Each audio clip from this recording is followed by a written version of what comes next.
Hello guys, my name is Ezekiel Gabriel G. Inieto from 6th Justice, and this is my PETA in TLE. Our topic for today is about plant propagation.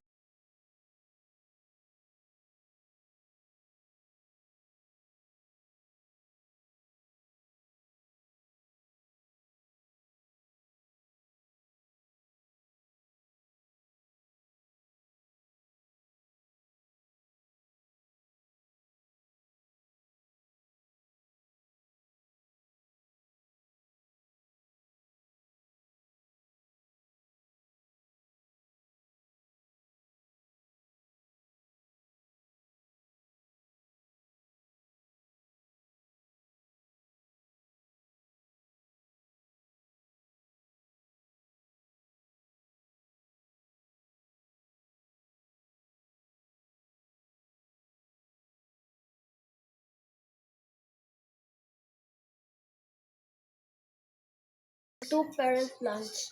It results in offspring that are genetically different from the parents, creating genetic variations in new varieties.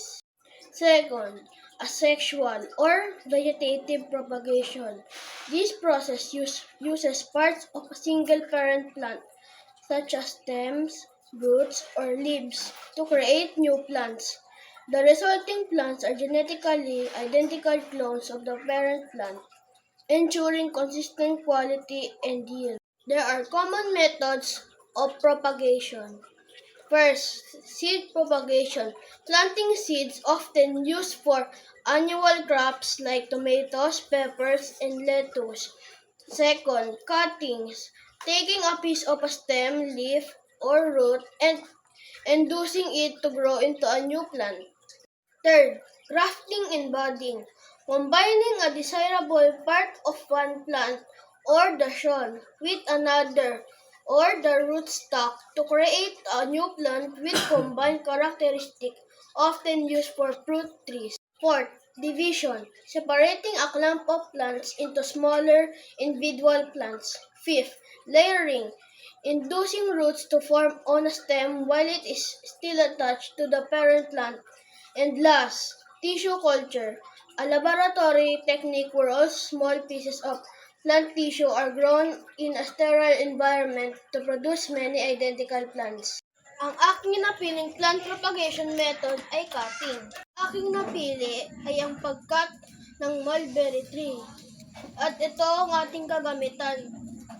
Ito po ay isang shovel at saka lupa. At ang kailangan natin ay paso. Ang una ay paglalagay ng lupa sa paso.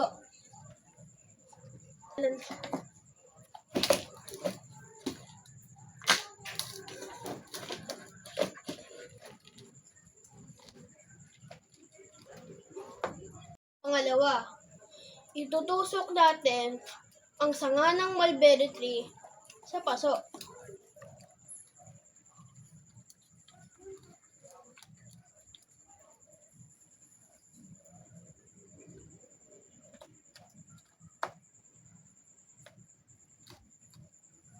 Pagkatapos, didiligan natin ang ating tinanim.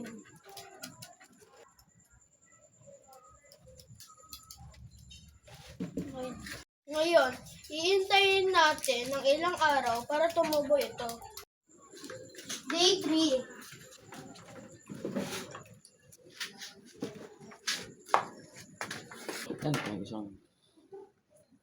Pagkatapos ng isang linggo, ito na ang kinalabasan.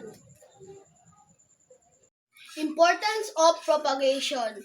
Propagation's importance lies in its role in food security, preserving desirable plant traits, cost-effective plant reproduction, and environmental benefits, such as maintaining air quality and preventing floods.